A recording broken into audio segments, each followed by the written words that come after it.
내부고발자 사도 바울이라는 제목으로 하나님의 말씀 나누겠습니다. 내부고발자 사도 바울. 여러분 지난해 우리 10월에 개봉한 영화 중에 독특한 제목을 가진 영화가 있습니다. 제가 앞에 준비했는데요. 영화 제목은 삼진그룹 영어 토익반입니다. 우리가 이 제목만 보고 어떠한 영화일지 추측하기가 어렵죠. 굳이 제목을 보고 추측한다면 어떤 회사에서 영어반을 만들었나? 이 정도 추측이 가능합니다. 그래서 제가 여러분들한테 이 영화의 포스터 2장을 보여드릴 텐데 한번 진짜 이 영화가 뭘 설명하는지 보실래요? 짠! 여자 3명이 나와 있죠. 삼진그룹 영어 토익반. 그 다음 거는 여자들이 많이 나와 있죠. 2장의 공통점은 남자가 거의 없습니다. 영화에 남자가 등장을 하지만 주인공이 다 여자들이죠. 여러분 이 영화의 시대 배경은 1995년입니다. 26년 전이죠. 그리고 이 영화는요, 그 당시 실제로 있었던 사실 2가지를 기반으로 해서 만든 영화입니다. 그러니까 실화가 어느 정도 들어가 있죠. 이 첫 번째 실화는요, 이 1990년대에 진짜로 어느 대기업에서 상부 출신의 여성 사원들을 위해서 회사의 영어 토익반을 만들고 운영했다고 합니다. 그리고 2번째 사실은 1991년에 일어난 사건, 우리 아마 어르신들은 다 기억할 겁니다. 낙동강 페놀 오염 사건입니다. 제가 한번 찾아보니까요, 1991년이었죠. 3월과 4월에 이 구미공단에 있던 두산전자의 페놀 원액 저장 탱크 파이프가 분열되면서 거기서 페놀 원액이 나오게 됩니다. 그래서 그 오염수가 상수원과 낙동강으로 흘러들어간 사건입니다. 이것 때문에 공무원 또 회사 사람들이 여러 명 잘리기도 했죠.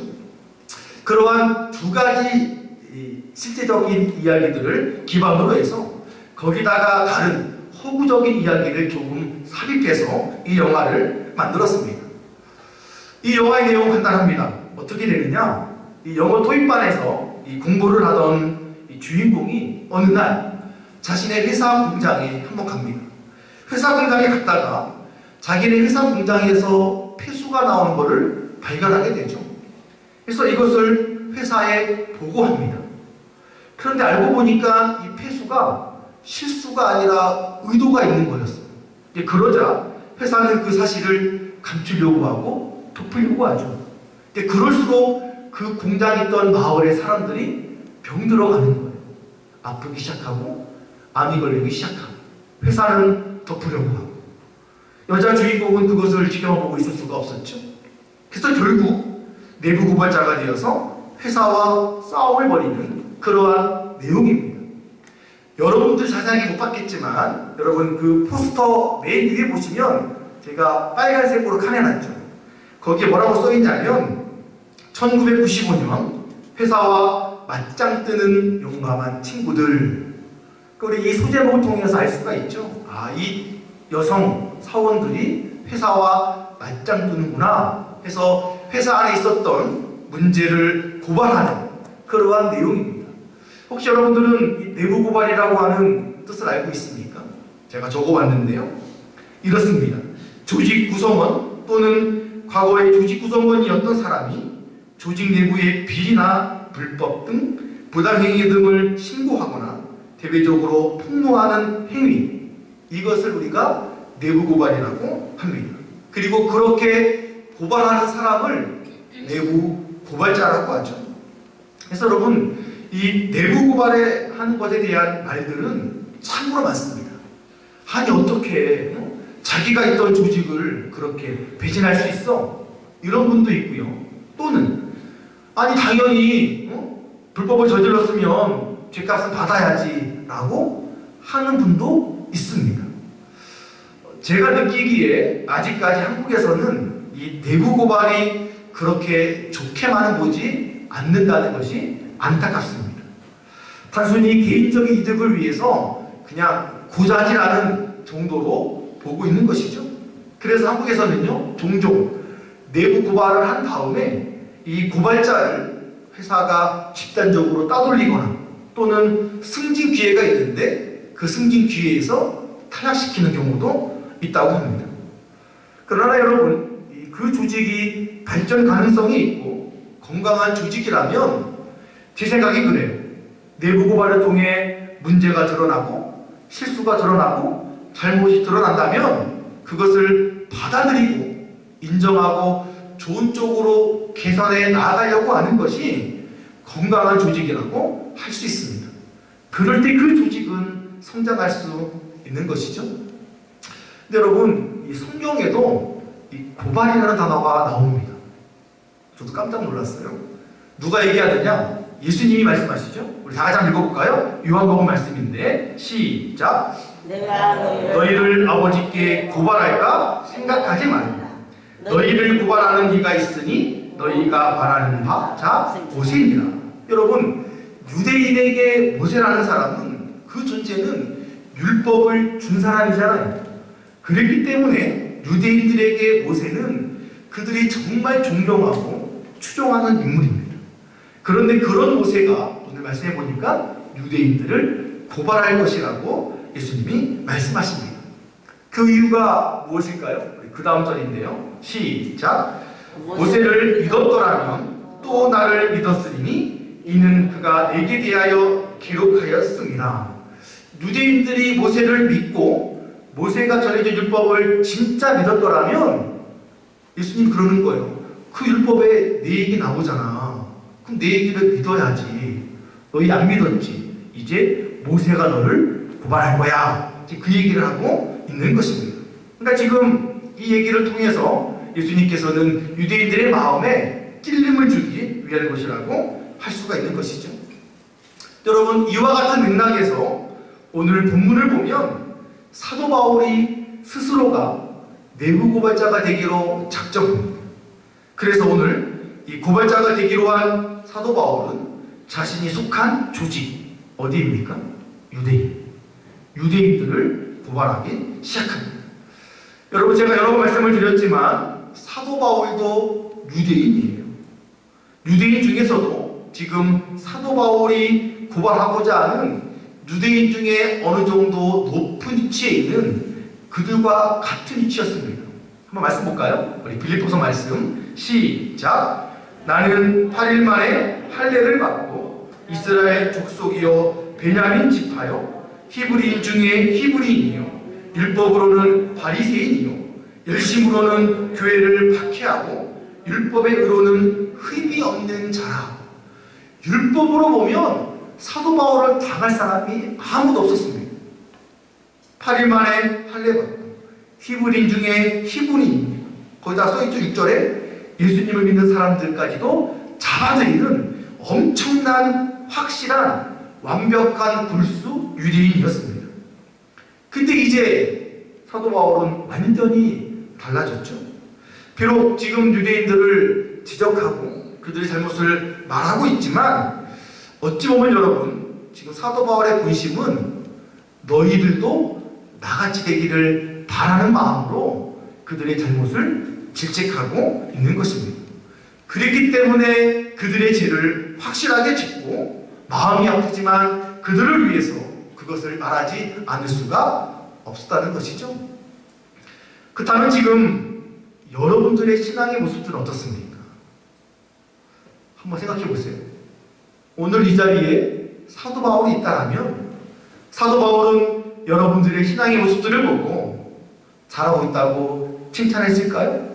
아니면 오늘 본문처럼 여러분들을 고발했을까요? 자, 우리가 고발당하지 않는 신앙생활이 되기 위해서 지금 우리에게 필요한 모습은 과연 무엇일까요? 우리 한번 1번 다 같이 읽어볼까요? 시작! 지식이 아닌 행함이 있어야 합니다. 무엇이라고요? 지식이 아니라 우리에게 행함이 있어야 한다는 것이죠. 여러분 기억하시겠지만 우리가 지난주까지는요, 본문에 보시면 사도 바울은 하나님의 심판이나 여러 가지 것에 대해서 유대인들뿐만이 아니라 이방인들에 대해서도 동일하게 이야기를 했습니다. 그런데 오늘 본문에서는 그 초점이 한쪽 유대인들에게만 향합니다. 그래서 본문의 첫 시작이 무엇입니까? 유대인이라 불리는 너로 시작합니다. 그러니까 지금 오늘 본문에 사도 바울이 말하는 대상은 이방인은 빼버렸어요. 오로지 믿는 너희들이라고 시작합니다. 무슨 말이냐? 본격적으로 내부 구발을 하기로 마음먹은 것입니다. 그러면서 사도 바울이 이렇게 말하죠. 율법을 따르는, 그러니까 율법을 진짜 따르는 유대인이라면 이래야 돼 라고 먼저 제시하는데요. 20절 앞절만 읽겠습니다. 시작. 율법에 있는 지식과 진리의 모본을 가진 자. 여기까지. 여러분, 우리가 이 20절 앞부분만 보고 알 수 있는 사실은 첫 번째, 유대인들이라면 율법에 대한 지식이 있어야 됩니다. 그리고 두 번째, 무엇이라고요? 그 진리에 대한 모본, 본이 있어야 진짜 유대인이에요. 자, 그렇다면 다시 돌아가서 그 당시 유대인들은 진짜 이랬을까요? 오늘 본문 17절과 18절입니다. 시작. 유대인이라 불리는 내가 율법을 의지하여 하나님을 자랑하며 율법의 교훈을 받아 하나님의 뜻을 알고 지극히 선한 것을 분간하며. 여러분, 우리가 지금 두 절을 보면 어디서도 유대인들의 잘못을 발견할 수가 없습니다. 나쁜 것이 하나도 없죠. 조금 전에 보았던 20절 상반절에 나와 있는 유대인이라면 해야 될 것들을 다 하는 것 같습니다. 근데 여러분, 지금 이 두 구절은 사도 바울이 이중적으로 표현하는 말이에요. 요즘 말로 말하면 비꼬는 것이죠. 첫째, 율법을 의지한다. 이 말이 무슨 말인지 아십니까? 진짜 의지하는 것이 아니라 자신을 위해 의지하는 것입니다. 즉, 하나님으로부터 받은 율법이 있어요. 이것에 대한 자부심만 있어요. 나 율법이 있어. 그걸로 끝. 무슨 말인가? 우리가 지난주에 말씀했죠. 율법을 듣는 자가 아니라 율법을 행하는 자가 진짜 의인이라고 말씀을 드렸습니다. 그런데 유대인들은 행함 없이 율법만 가지고 있는 거예요. 뭐와 같냐? 부적. 그냥 율법이 부적이에요. 율법만 의지합니다. 아무것도 하지 않는 것을 지금 사도 바울이 말하고 있는 것이죠. 두 번째, 하나님을 자랑합니다. 여러분, 여기서 말하는 자랑은 하나님을 자랑하거나 하나님의 행하신 일을 자랑하는 것이 아닙니다. 그럼 무슨 말이냐? 쉽게 말하면 이거예요. 야, 이방인들, 너 하나님 모르지? 나 하나님 아는데. 메롱. 끝. 이거 자랑하는 거예요. 하나님의 행하심과 하나님의 존재의 자랑이 아니라 얼레 꼴라리 이런 거죠. 난 하나님 아는데 너는 모르지? 메롱. 전하는 것이 아니라 그냥 하나님을 안다는 것으로만 있는 자랑이라는 것입니다. 여러분, 이러한 자랑은 아무런 유익이 없어요. 오로지 자신을 더욱더 교만함으로 빠뜨리는 일이라는 것이죠. 세 번째, 무엇이라고요?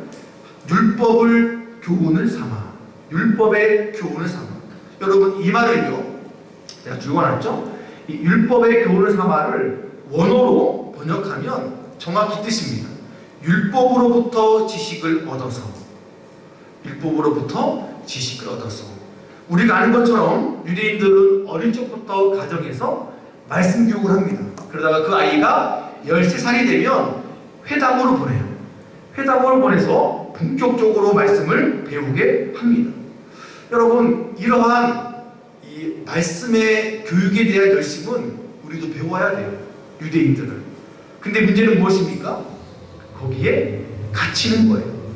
여러분, 제가 말씀드린 것처럼 율법의 기능은 두 가지인데, 첫 번째 무엇입니까? 죄를 깨닫게 합니다.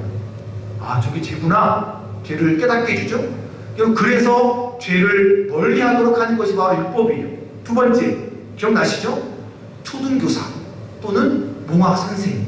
그러니까 율법이라는 것은 저와 여러분들을 예수님께로 인도하는 도구라는 거예요. 그런데 이들에게 그 율법이 도구가 아니라 모든 것이 되었죠. 지금 그것을 사도 바울이 꼬집고 있는 것이죠. 네 번째, 하나님의 뜻을 알고, 여러분 유대인들은 하나님의 뜻을 알았습니다. 문제는 무엇일까요? 그것으로 끝나는 거예요.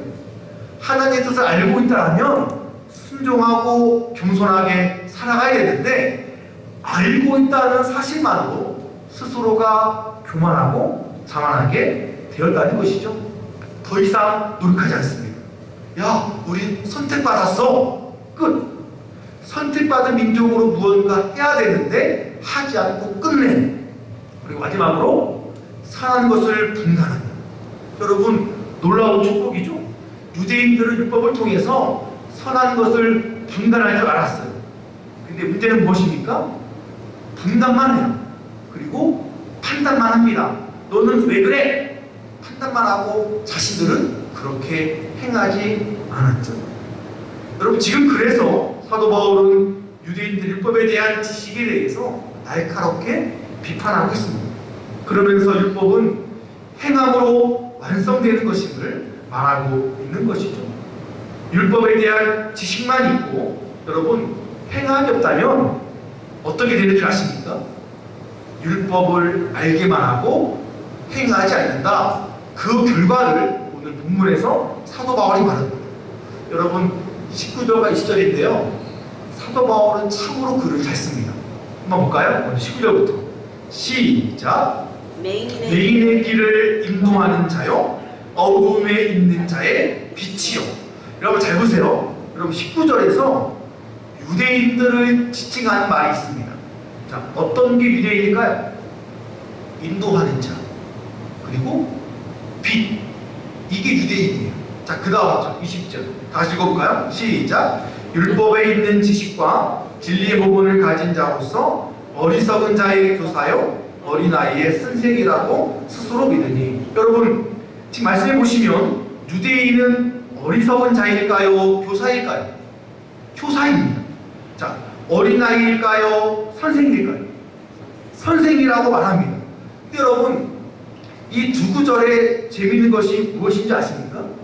자, 누가 유대인들을 인도하는 자, 빛, 그리고 교사, 선생으로 말합니까? 이 네 가지를 유대인이라고 누가 인정합니까?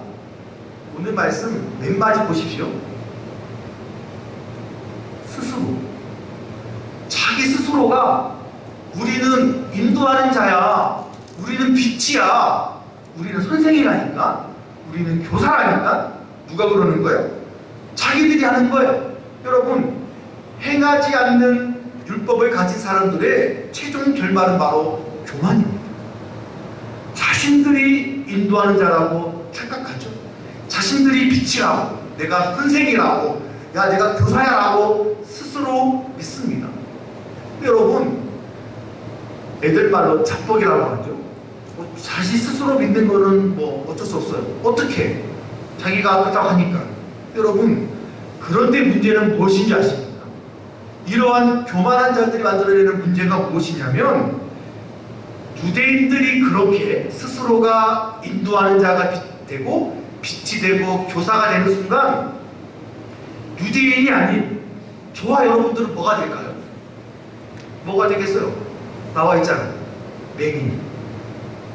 우리 맹인이에요. 또 누굽니까? 어둠에 있는 자. 또 누굽니까? 어린아이, 어리석은 자. 유대인들이 자기들을 교사로, 선생으로, 빛으로 끌어올리는 것을 올리면서 문제는 무엇이냐? 나머지 모든 사람들은 맹인이에요. 너희들 맹인이야. 율법이 없잖아. 나는 교사인데 넌 학생이라니까. 자기들이 스스로 자기만을 올린 것이 아니라 그 외의 모든 사람들은 아래 것으로 만들어버리는 엄청난 교만한 짓을 하게 되었다는 것입니다. 여러분, 하나님의 말씀은 지식으로 가지고 있는 것이 아닙니다. 액자로 만들어서 집에 걸어두는 장식품이 아니죠. 하나님의 말씀은 세상에 나아가 움직일 때, 행할 때 기적을 만들어냅니다. 행함 없이 지식으로 쌓아두게 되면 유대인들이 범했던 그 교만, 나는 높아지고 다른 사람들은 낮아지고 내 아래에 두는 교만함으로 살아가게 된다는 것이죠. 그래서 여러분, 사도 바울의 내부 고발을 기억하십시오. 율법의 완성은 지식이 아니라 행함입니다. 하나님의 성경의 완성은 지식이 아니라 행함입니다. 아멘.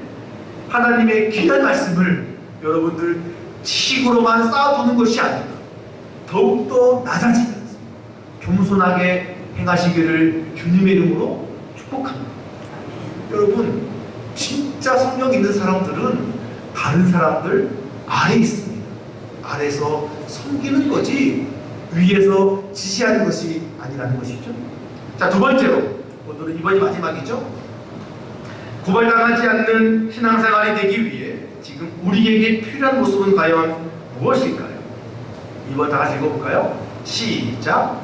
지적이 아닌 모본이 있어야 됩니다. 지적이 아니죠. 지적이 아닌 모본이 있어야 됩니다. 우리 한번 아까 읽었지만 20절 다시 한번 확인하기 위해서 앞부분 시작. 율법에 있는 지식과 진리의 모본을 가진 자. 여러분 한번 말씀을 드렸지만 제대로 된 율법을 가진 사람들이라면 첫 번째 율법에 대한 지식, 그러나 이 지식에 뭐가 있어야 돼요? 행함이 있는 지식이 있어야 되는 것이고, 여러분 이러지 못하니까 사도 바울이 고발하는 것이었죠. 자, 두 번째가 무엇입니까? 진리의 모본을 가진 자라고 사도 바울이 말합니다. 여러분 이것은 우리가 조금 전에 보았던 이 행하는 것과 이어지는 것이죠. 여러분 우리가 진짜 성도라면 우리의 행함이 다른 사람들에게 뭐가 된다? 본이 돼야 돼요. 모본. 아, 저러는구나, 저게 성도구나 라고 하는 본이 보여줘야 되는 것이죠. 그런데 지금 율법에 대해서 지식만을 갖고 있었던 이 유대인들에게 사도 바울이 질책을 하죠. 그러면서 다시 한번 또 다시 고발하는 게 바로 21절입니다. 시작. 그러면 다른 사람을 가르치는 내가 내 자신은 가르치지 아니하느냐? 도둑질하지 말라 선포하는 내가 도둑질하느냐? 여러분 21절 앞부분을 보면 다른 사람을 가르치는 내가 내 자신은 가르치지 아니하느냐 라고 말하죠. 무슨 말입니까? 지적만 하고 있는 유대인들의 모습을 적나라하게 드러내고 있는 것입니다. 자기들은 교사하고 지적만 해, 가르치게만 해. 그런데 자신들은 행하지 않아요. 여러분 제가 지지난주 계속 말씀을 드렸죠. 이 자신들이 가지고 있는 율법의 지식으로 다른 사람들을 판단하는 것은 정말 유대인들의 최고의 문제였습니다. 율법을 가지고 가르치기만 하고 이 지적하는 것은 유대인들의 최고의 으뜸이었죠. 정말 큰 죄악 중에 죄악입니다. 문제가 무엇이라고요? 그런데 그 지적을, 그 가르침을 자기에게는 하지 않는 것이 그들의 문제였습니다. 자기가 가지고 있는 율법으로 자신을 가르치거나 판단하지 않죠. 오로지 앞에 말한 것처럼 자신들은 교사예요. 자신들은 선생이에요. 자신들은 빛에 있어요. 그렇게 믿기 때문에 오로지 맹인들, 어둠의 너희들은 그래야 돼 라고 우리 배울 게 없어, 너희만 잘해야 돼 라는 마음으로 교만에 빠진 것입니다. 그 이야기를 계속하죠. 22절입니다. 시작. 간음하지 말라 말하는 내가 간음하느냐? 우상을 가진 여기는 내가 신전 물건을 도둑질하느냐? 여러분 21절의 도둑질과 22절의 간음은 2000년 전이나 지금이나 끊임없이 있는 죄이죠. 그런데 놀라운 건 그러한 죄가 누구에게 있었어요? 유대인들, 율법을 따르는 자들에게도 있었다는 이야기입니다. 하지 말라고 지적하면서 지들도 도둑질하고 지들도 간음하는 이러한 죄를 빠져버렸죠. 근데 여러분 재밌는 것은 22절에 독특한 죄가 나와요. 그래서 저는 이 말씀 보면서 웃기도 하고 깜짝 놀랐는데 어떤 죄가 나옵니까? 신전에 있는 물건을 훔치는 사람들이 있었습니다. 여러분 이것이 왜 독특한 죄인가 하면, 여러분 잘 들어보세요. 우리가 아는 것처럼 유대인들은 우상 숭배를 했지만 끔찍히 싫어했습니다. 그러니까 유대인들에게는 선민 사상이 있었지만 그래서 다른 신을 섬기는 걸 정말 싫어했어요. 여러분, 그래서 22절에 보시면 이렇게 써있죠. 우상을 가증히 여기는 내가. 여러분, 유대인들은 우상을 가증히 여겼어요. 여러분, 이 가증히 여기다가 헬라어의 원어의 의미가 무엇이냐면 나쁜 냄새가 나다예요. 나쁜 냄새. 쓰레기 냄새 좋아하시는 분 아무도 없죠? 그 이야기예요. 그러니까 유대인들은 우상 숭배하는 거를 왜 가증히 여겼냐? 나쁜 냄새가 나는 것처럼 싫어해서 멀리했어요. 근데 여러분, 아이러니한 것은 무엇입니까? 그런데 우상을 섬기는 신전에 가서 물건을 훔쳐. 말이 됩니까?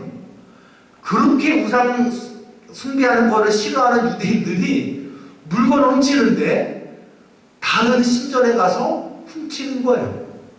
지금 말로 말하면 기독교인이 절에 가거나 다른 데 가서 물건을 훔쳐와. 그럼 정상입니까? 정상이지 않잖아요. 자신들을 가르쳐요. 훔치지 마, 도둑질하지 마. 그러고 나서 다른 이방 종교에 가서 물건을 훔쳐. 누가요? 유대인들이. 그런 사람들이 교사였고 그런 사람들이 선생이었다는 것입니다. 여러분, 정말 자신들이 선생이고 교사이기를 원한다면 다른 사람들을 지적하기보다는 본을 보여야 하는 것이죠. 가장 탁월하고 영향력 있는 가르침은 행동을 통해 본이 되는 것입니다. 그런데 그러한 것이 유대인들에게는 없었습니다. 그래서 사도 바울이 참다 유대인이지만 유대인을 고발하게 된 것이죠.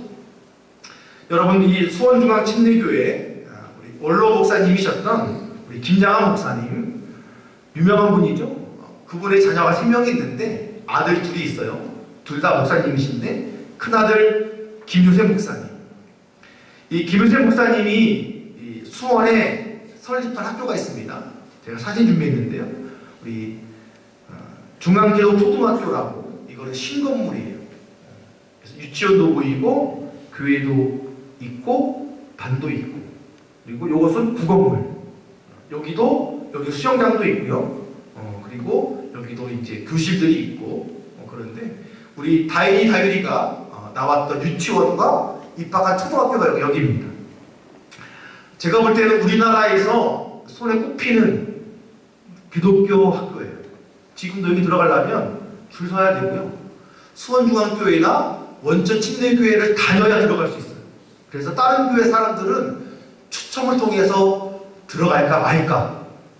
학교가 어떠냐면, 거짓말이 아니라 우리 다인이도 있지만 애들이 학교를 가고 싶어하는 학교예요. 그러니까 엄마들이 별로 너 말 안 들으면 학교 안 보내준다 하면 말 들어. 학교 가고 싶어서.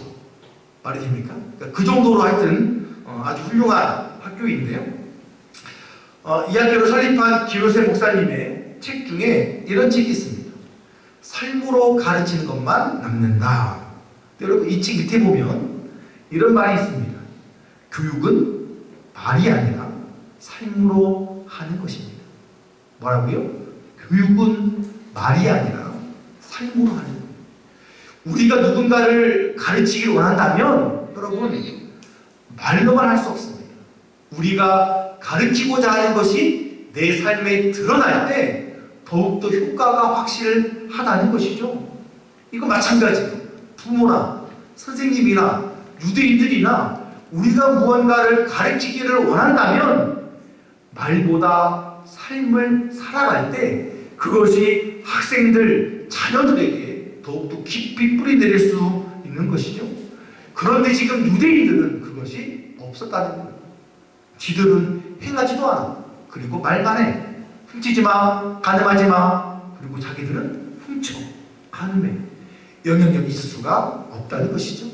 여기 고린도전서 11장 1절 보겠습니다. 시작. 내가 그리스도를 본받는 자가 된 것 같이 너희는 나를 본받는 자가 되라. 여러분, 무슨 말입니까? 예수님께서 본이 되었기 때문에 사도 바울은 그 본을 따라 행했습니다. 그리고 이제 그는 고린도 교회 성도들에게 행하면서 자신을 본받으라고 말하고 있는 것이죠. 삶을 보여준 거예요. 예수님이 보여주었기 때문에 사도 바울은 그것을 보고 본인이 배웠습니다. 이제 그가 그 모습을 고린도 교회 성도들에게 보여주었습니다. 보여주었으니까 그들이 따를 본이 있다는 것이죠. 여러분, 이것이 바로 우리가 해야 될 진정한 교육의 방법이라는 것입니다. 지적하지 말고 말만 하는 교육이 아니라 삶을 통해 보여준 교육, 그 신앙이 그것을 받는 사람들에게 깊이 남을 수 있다는 것이죠. 그러나 당시 유대인들에게는 보여줄 만한 본이 없었어요. 왜? 율법을 가지고만 있었고 말로 다 했기 때문에 그들에게는 그런 본이 없었습니다. 여러분 그거 아십니까? 우리가 누군가에게 보여줄 본이 없다는 것은 영향력이 없다는 것을 말합니다. 지적만 하고 판단만 하고 심지어 자신들이 말한 것조차 지키지 않았습니다. 여러분 어느 누가 그들을 따르겠습니까? 그것 때문에 사도 바울이 참다 어쩔 수 없이 자기가 속한 유대인들을 고발하게 된 것입니다. 결국 이러한 문제, 행하지 않는 율법, 본이 되지 않는 이 신앙의 모습, 여러분 이러한 결과가 어떻게 드러날까요? 사도 바울이 그 결과를 본문에서 말하고 있습니다. 마지막이죠? 23절, 24절, 2절 시작. 율법을 자랑하는 내가 율법을 범함으로 하나님을 욕되게 하느냐? 기록된 바와 같이 하나님의 이름이 너희 때문에 모독을 받는도다. 여러분 율법을 자랑한다고 했던 유대인들로 인해서 뭐라고요? 율법을 안 지키니까 하나님을 욕되게 했다라고 사도 바울이 말하고 있습니다. 그리고 더 나아가 여러분 마지막 절에 보시면 하나님의 이름이 이방인들, 그러니까 다른 모든 사람들 중에서도 모독을 받는다고 말하고 있죠. 여러분 제가 설교 준비하다가 이 말씀 보는데 좀 마음이 아프더라고요. 여러분 누구 때문에 하나님의 이름이 이방인 중에 모독을 받습니까? 써있죠? 너희 때문에. 너희가 누굽니까? 유대인들이에요. 하나님이 택했던 백성들입니다. 지금으로 말하면 저기에 우리가 될 수 있습니다. 우리가 유대인처럼 율법만 가지고 성경만 가지고 행하지 않고 남들을 판단만 하고 지적만 하고 우리가 실천하지 않는다면 우리 때문에 하나님의 이름이 세상 가운데 모독이 될 수 있다는 것이죠. 여러분 그래서 우리는 잘 살아야 돼요. 정말 우리 때문에 하나님의 이름이 세상 가운데 모독되지 않도록 우리는 말씀에 순종하는 삶을 살아야 되는 것입니다. 오늘 이 자리에도 만약 사도 바울이 있다면 저와 여러분들 삶을 보면서 우리 교회를 보면서 사도 바울이 고발할 것은 없을까요? 여러분 우리 안에도 그런 마음이 있습니다. 어떤 마음이냐면 유대인과 같은 마음. 이 잘못을 내가 알아. 이것을 내가 고쳐야 되는데도 알면도 불구하고 고쳐지지 않는 모습들. 여러분 있으시죠? 저도 있어요. 저는 여러분들이 무엇보다 오늘 말씀들을 기억하면서 그 되지 않는 것들을 되도록 노력하는 여러분 신앙은 살아내는 거예요. 버티는 거예요. 그것을 변화되도록 주님께 기도하고 안 된다 할지라도 안 될 것보다 될 것을 믿으면서 살아내는 것이 신앙인의 모습이라는 것이죠. 우리가 은혜 받았다면 그 은혜로 내가 구원받았다면 여러분 우리는 그 십자가의 구원의 강력으로 살아내야 되는 것입니다. 유대인들처럼 지식으로만 갖고 있고 남을 판단하고 지적하는 것이 아니라 내 행동을 통해서 본이 되는 그러한 삶, 여러분 그렇게 살아가는 것이 진정한 성도의 삶이고 그러한 삶을 살아갈 때 그때 우리가 세상에게 선한 영향력을 끼칠 수 있는 것입니다. 사랑하는 성도 여러분, 살아내십시오. 하나님의 말씀에 은혜 받고 도전받는 것이 있다라면 한 주에 한 개라도 여러분 실천하시면서 살아내십시오. 그 시작하는 시점부터 그 하나로 인해서 여러분이 달라질 것이고, 함께하는 가족들, 직장 사람들이 여러분들 때문에 달라질 것입니다. 여러분들이 말로만이 아니라 삶으로 실천하고 본이 될 때, 그때 우리는 달라지는 또 다른 나의 삶을 발견하게 될 것입니다. 삶으로 보여주는 성도 되시기를 주님의 이름으로 축복합니다. 아멘. 기도하겠습니다.